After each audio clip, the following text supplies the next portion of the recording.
Pero yung Manila Zoo na hindi kumikita, ginastosan mo ng 1.7 billion.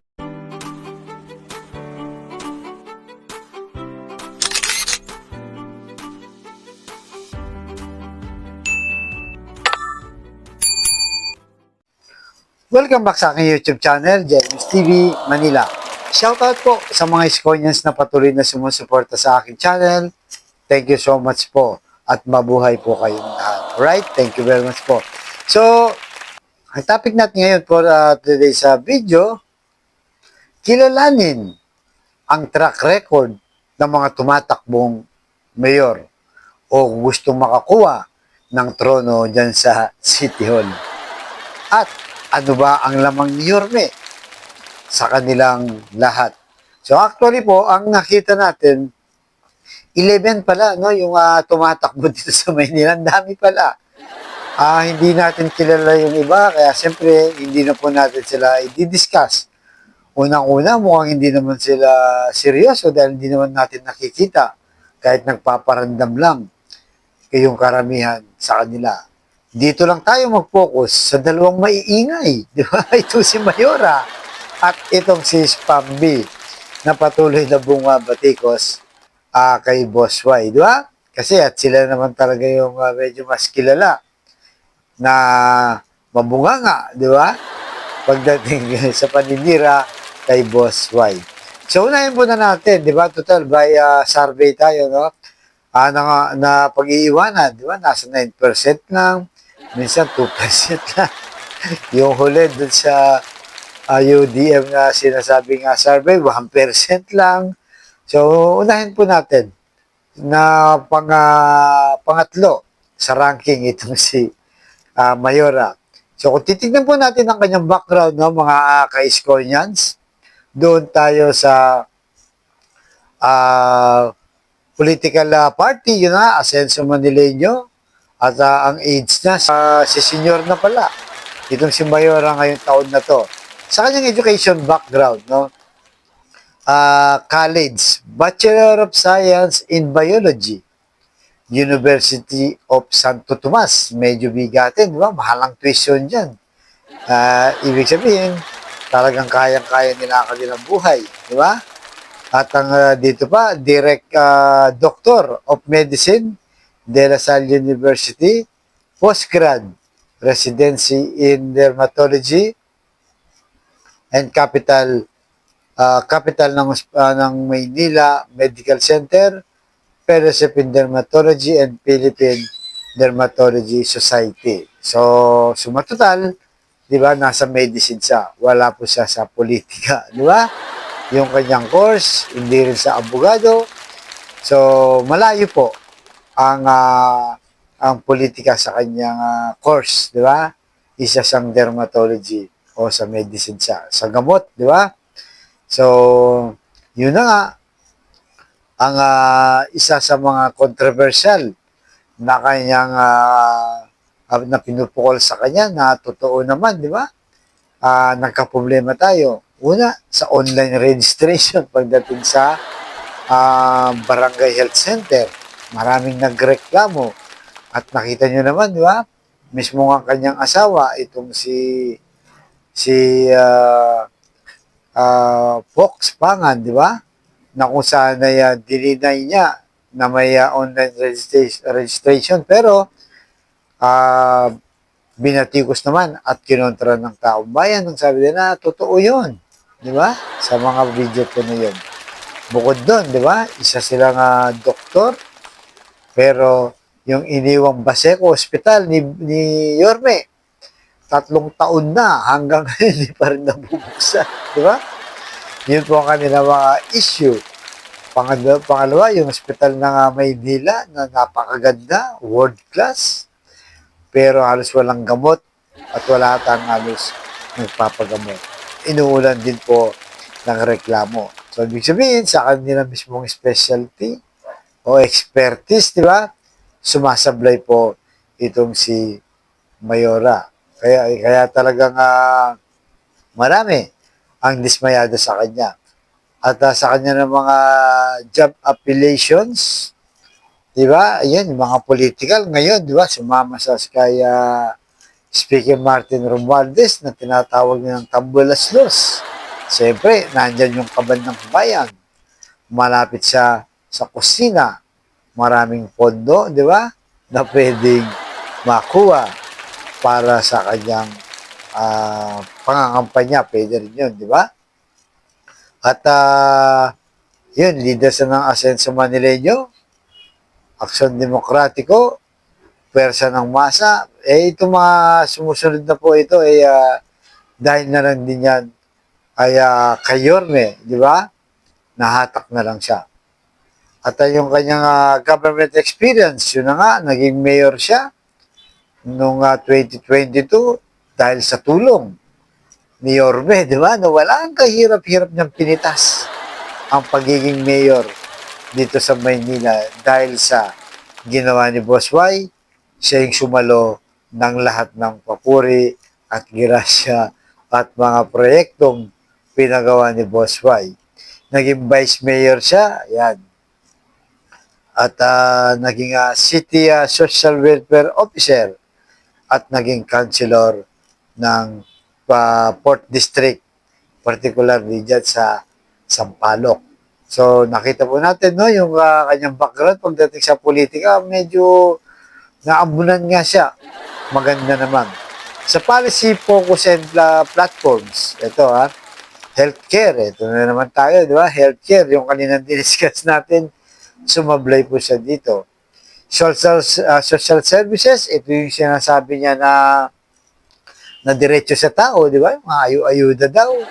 Posibleng niya AIX, AKAP o TUPAD, di ba? Na may partisipasyon naman yung national government.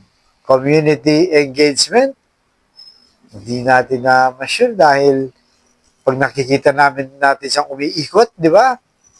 Halos wala naman po lumalapit sa kanya. Di ba? Parang nakikipagkamay, bibihira, siya pa yung lumalapit. Bihira magpa-selfie at yumayakap sa kanya. Doon lang medyo mahina na yung kanyang community engagement. At lalo pa, inamin niya, di ba? Wala sang social active media. Ngayon na lang. Di ba? Yung for the past almost 2 years, hindi po siya active sa social media. Kaya hindi natin alam kung anong kanyang ginagawa. So, yun po, no, sa kanyang family member, politics, yun na, yung asawa niya, nakaupo. Doktor pa nga. Ito sinasabi ni Yorme, di ba? Philip Lacuna, nakaupo. Leila Lacuna, nakaupo. Dennis Lacuna, nakaupo. At Lisa Lacuna, nakaupo. Abby Lacuna, nakaupo. Happy family. Yan ang sinasabi ni Boss Y. Pero sa kabila ng mga ganitong experience niya, di ba? Maganda kung titignan mo. Pero pag sinuri naman natin, di ba, sumablay po siya.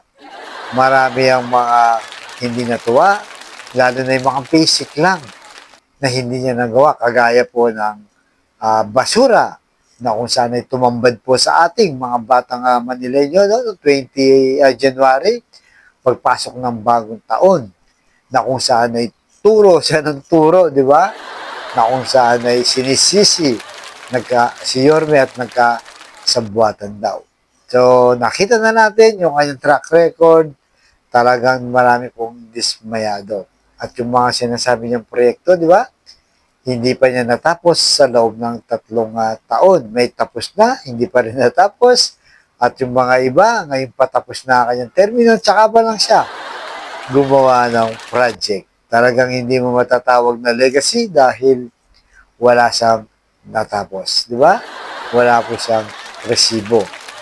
Kaya para sa atin, wala. Di ba? Talagang lamang na lamang po si Boss Y sa kanya. Sunod natin, isa rin sa pinakamaingay. Yung kanina, sige, tawag dito, sige, utang, di ba? Yun ang lagi sinasabi niyo kayo. Kasi nag-iwan ng malaking utang, itong si Boss Y. Ito naman, kakaiba naman to, di ba? Itong si Spam Versosa. Kung si Girl utang ay laging utang, ito naman, benta, benta at benta. Di ba? Yan ang laging panira. Di ba? At pagbatikos niya kay Boss Y. So, a political party, independent daw po siya, 42, medyo bata pa, di ba? Education, basic education, Angelicum College, College, Bachelor of Science in Civil Engineering. So, ibig sabihin, yung kanina, doktora, malayo sa politika, ito naman, engineering. Dapat nasa kalye ito, di ba? Gumagawa ng civil engineer siya. Tama, civil nga. Civil engineering, nasa kalye siya. At gumagawa ng mga building. Yan po ang trabaho. So, ibig sabihin, malayo rin sa politika. At magandang eskwelahan niya, University of the Philippines, Diliman. Di ba? So, yung kanyang job affiliation, yung co-host niya, Will to Win. Alam na natin yan. Naging host daw din siya ng CNN. Founder siya ng Front Row Foundation. President siya ng Moderna Motorsport Company, Maserati, Philippines, Front Row. At co-founder siya ng Front Row International. So, negosyante pa. Malayo pa rin sa politika, di ba? Bagamat congressman siya, pero wala tayo talagang alam ng mga talagang ginawa niya, kabibiliban mo. Tapos yun, so yung kanyang government experience, congressman niya po bilang isang party list, di ba? At itong policy and focus platforms, improvement healthcare. So, ibig sabihin nito, wala pa siyang na-improve. Dahil papapasok pa lang siya bilang mayor. Sablay na kagad, di ba? Community development.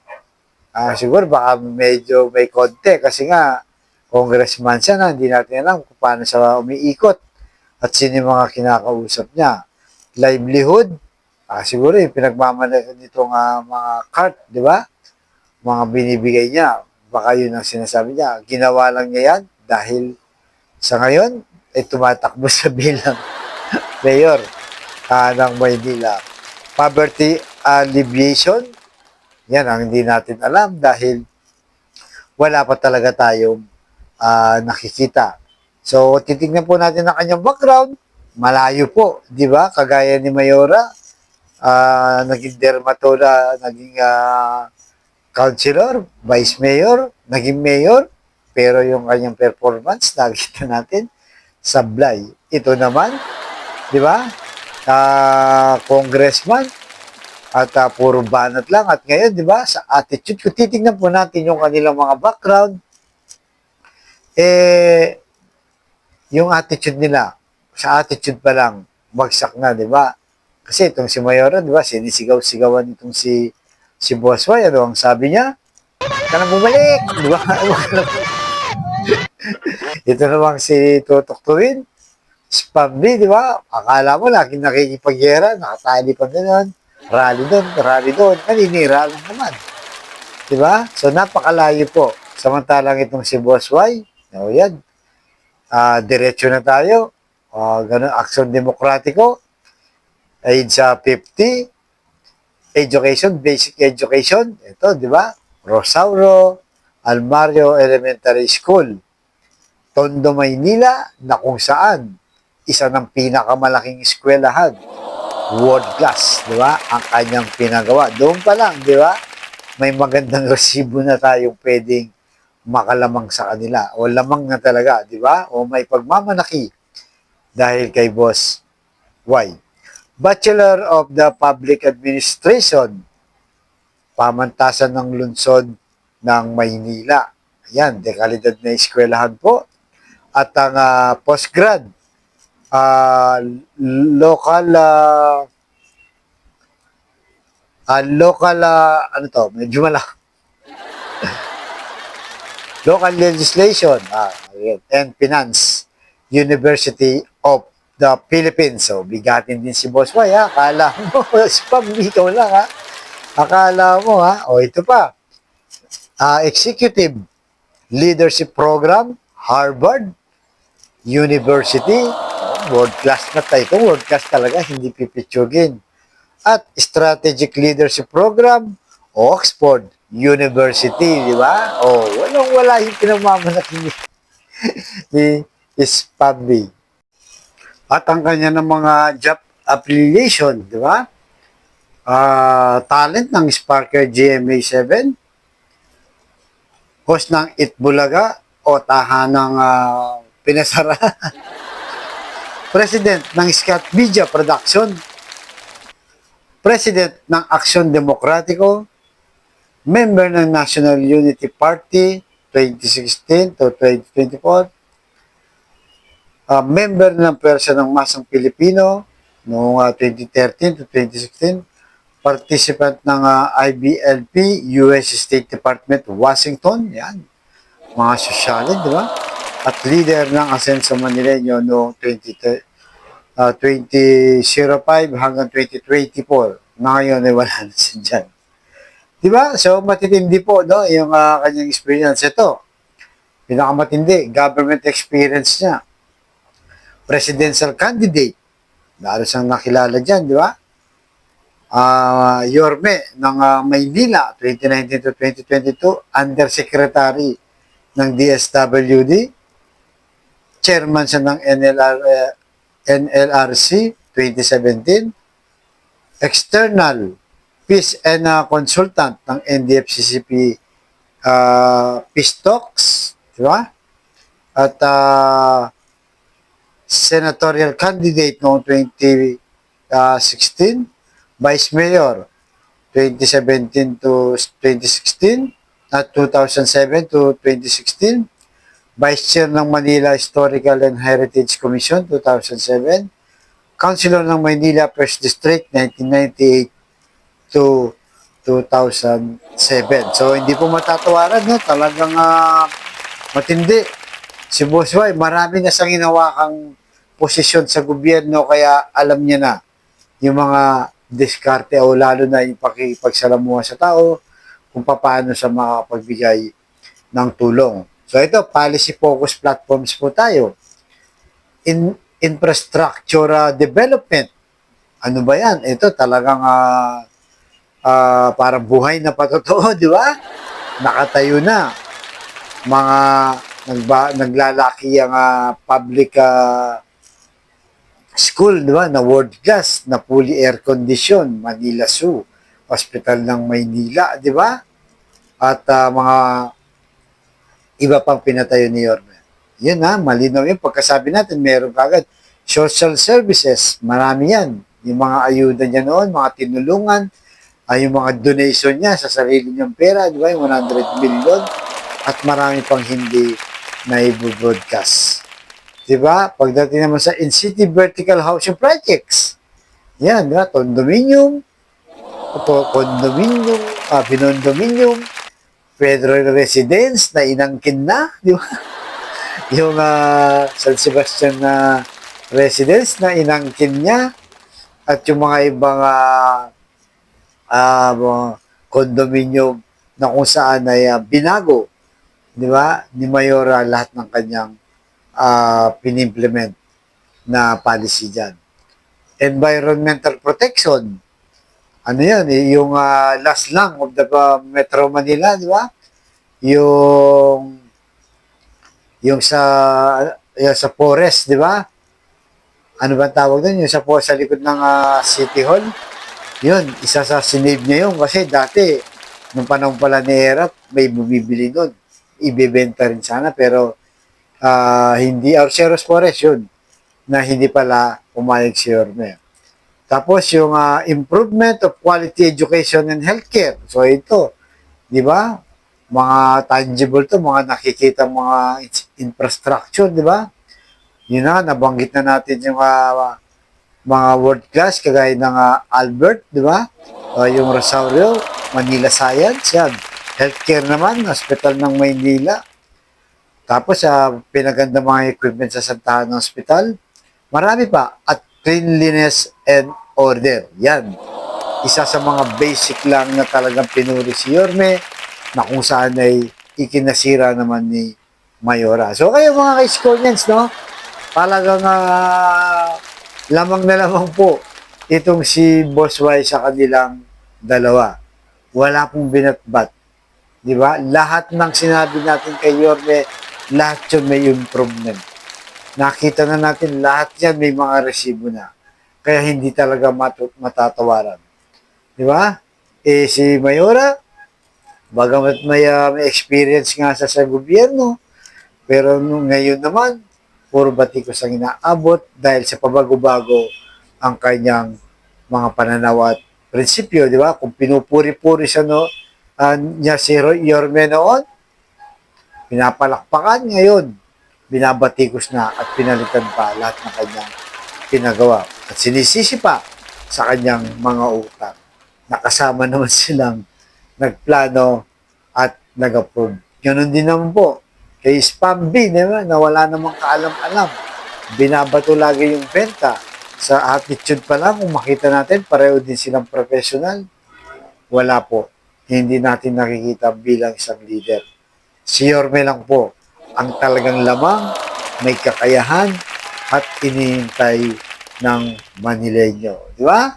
So, yan po, no? Napakaganda po yung nilabas na background na yan na hindi matatawaran, hindi papahuli, bagkus nangingibabaw si Boss Y. Alright? So, hanggang dito na lamang po. Like, share, and subscribe. At huwag kalimutan po mag-comment down below yung simpatsya nyo, yung saloobin nyo, at suporta, siyempre, kay Boss Y. Right? So, hanggang dito lamang po. Abangan nyo yung susunod kong vlog. Thank you very much, Manila. God first. Pagpalain po tayo ng pangyagat.